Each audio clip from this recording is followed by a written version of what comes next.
Tourist బస్సులకు tax పెంచడానికి ప్రతిపాదన తీసుకురావడం జరుగుతుందని, జిల్లాలోని టూరిస్ట్ వ్యాపారస్తులు తీవ్ర ఇబ్బందులు పడతారని తూర్పుగోదావరి జిల్లా టూరిస్ట్ బస్ ఓనర్స్ అసోసియేషన్ రాష్ట్ర సెక్రటరీ శివరాం, రాష్ట్ర ఉపాధ్యక్షుడు మురళీమోహన్ పేర్కొన్నారు. టూరిస్ట్ బస్సులకు 3 నెలలకు ఒక్కసారి 1120 చెల్లిస్తున్న ట్యాక్స్ ని 1500 పెంచడానికి ప్రభుత్వానికి ప్రతిపాదన వెళ్లడం జరిగిందని జిల్లా tourist bus owners association secretary Shivaram, ఉపాధ్యక్షుడు మురళీమోహన్ తెలిపారు. గురువారం కాకినాడ ఆర్టీఓ కార్యాలయం వద్ద నిరసన తెలిపి అధికారులకు వినతి పత్రం అందించారు. ఈ సందర్భంగా వారు మాట్లాడుతూ, కాకినాడ జిల్లాలో ఈ వ్యాపారం మీద ఆధారపడి పరోక్షంగా ప్రత్యక్షంగా ట్యాక్స్ పెంచడం వల్ల తీవ్ర నష్టం ఏర్పడుతుందన్నారు. ఇప్పటికే ఇన్సూరెన్స్, ఎఫ్సీ, పెనాల్టీలు, గ్రీన్ ట్యాక్స్ పరంగా అనేక ఛార్జీలు అదనంగా చెల్లించడం జరుగుతుందని తెలిపారు. అంతేకాకుండా స్కూల్, కాలేజ్ బస్సుల వల్ల ఇబ్బందులు ఏర్పడుతున్నాయన్నారు. ప్రభుత్వం నుండి రాయితీలు పొందుతూ 4000 మాత్రమే స్కూలు, కాలేజ్ బస్సులకు ట్యాక్స్ చెల్లిస్తున్నాయని, ఇన్సూరెన్స్ లో 50% రాయితీ పొందుతున్నాయన్నారు. అంతేకాకుండా పెళ్లిళ్లు, విహారయాత్రలకు స్కూల్ బస్సులు నడపడం వల్ల తీవ్ర నష్టం కలుగుతుందన్నారు. వారిపై ప్రభుత్వం తక్షణమే చర్యలు చేపట్టాలని డిమాండ్ చేశారు. టూరిస్ట్ బస్సుల్లో ఉన్న ఆధ్యాత్మిక టూరిజంగా అభివృద్ధి చెందుతుందని, దీనివల్ల జీఎస్టీ రూపంలో ప్రభుత్వానికి ఆదాయం వస్తుందని, కావున మా సమస్యలను పరిష్కరించాలని కోరారు.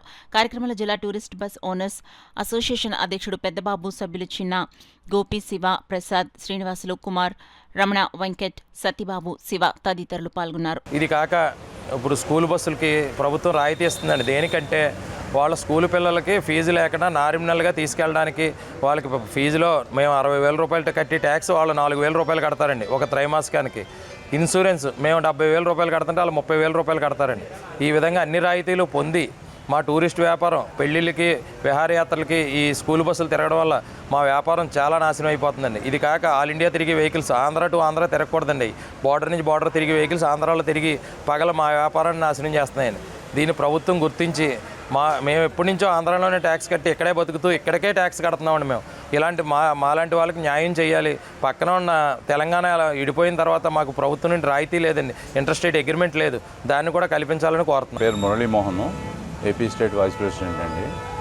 ఇప్పటివరకు జరుగుతున్నదంతా కూడా అందరూ పెద్దలు వివరించారు. మేము కోరేది ఏంటంటే, ఇప్పుడు ఈ పరిణామంలో గవర్నమెంట్ కలెక్ట్ చేసుకొని సీఎం గారు మాకు అపాయింట్మెంట్ ఇచ్చి మా అభిప్రాయాలు కూడా తెలుసుకున్నాక ఈ జీవోని పాస్ చేయాలని కోరుతున్నాం.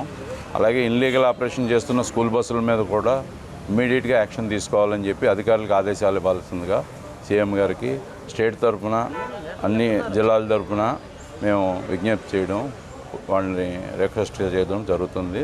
తప్పకుండా మీ మీడియా ద్వారా మాకు అవకాశం దొరుకుతుందని ఆశిస్తున్నాం.